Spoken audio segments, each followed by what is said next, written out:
Sebabkan kereta dia ada mengalami masalah makan minyak hitam di mana blok dia ada masalah bekas-bekas besar-besar.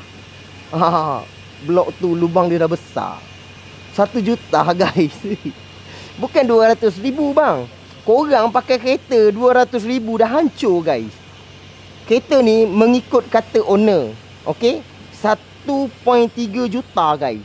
1,300,000. Macam mana dapat 300,000? Owner menggunakan trade A dengan trade B. Dia gunalah setiap dia tulis dia tulis okey, sekali pertama selepas 1 juta dia masuk minyak fully lagi. Contoh, suruh tambah 10,000. 1 juta 10,000. Betul kalau setiap kali tukar minyak hitam dia tukar yang trip TRIP tu kan. Tak silap sikit. A ataupun B, betul. A tu buat untuk jarak kilometer. Maknanya dia tumpu kat situ. Sebab 9999 tak berubah dah. Tak berubah dah guys. Tak berubah dah.